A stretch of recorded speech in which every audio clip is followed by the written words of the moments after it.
മോഹൻലാലും വിജയും ഒന്നിച്ചെത്തിയ ജില്ലയെ വരവേൽക്കാൻ വൻ ഒരുക്കത്തോടെയായിരുന്നു UAE-യിലെ ആരാധകർ തിയേറ്ററുകളിലെത്തിയത്.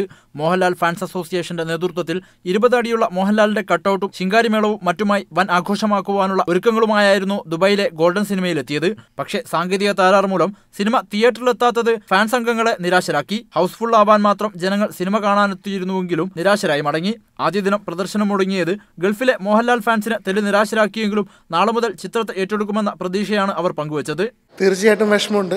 പക്ഷേ ഇതൊക്കെ സാങ്കേതിക തകരാറ് മൂലമാണ്, നമുക്കൊന്നും ചെയ്യാൻ പറ്റില്ല. പക്ഷേ എന്താ പറയുക, പടം എല്ലാ തിയേറ്ററിലും നല്ല രീതിയിൽ മുന്നോട്ട് തന്നെ പോയിക്കൊണ്ടിരിക്കുന്നത്. ചിത്രത്തിന്റെ ഫയൽ എററായത് മൂലമാണ് പ്രദർശനം മുടങ്ങിയതെന്നും വെള്ളിയാഴ്ച ഷെഡ്യൂൾ അനുസരിച്ച് പ്രദർശിപ്പിക്കുമെന്നും ഗോൾഡൻ സിനിമ മാനേജറും ജില്ലയുടെ ഡിസ്ട്രിബ്യൂട്ടറുമായ ഹസൻ പറഞ്ഞു. ഈ പടത്തിന് പ്രത്യേകിച്ച് ഒരു 2 ഫയൽസ് കറപ്റ്റായിപ്പോയി. അത് ചെന്നൈയിൽ നിന്നാണ് വരേണ്ടത്. എല്ലാ എഫേർട്സും എടുത്തു അടുത്ത ഫ്ലൈറ്റിൽ കൊണ്ടുവരാൻ, ലേറ്റായിപ്പോയി. സിനിമ പ്രദർശിപ്പിച്ച UAE-യിലെ മറ്റു തിയേറ്ററുകളിൽ വൻ വരവേൽപ്പാണ് ലഭിച്ചത്. നാളെ നാട്ടിൽ പ്രദർശനത്തിനെത്തുന്ന ജില്ല ഒരു ദിവസം മുന്നേ UAE-യിൽ പ്രദർശിപ്പിക്കുകയായിരുന്നു. Media 1 Dubai.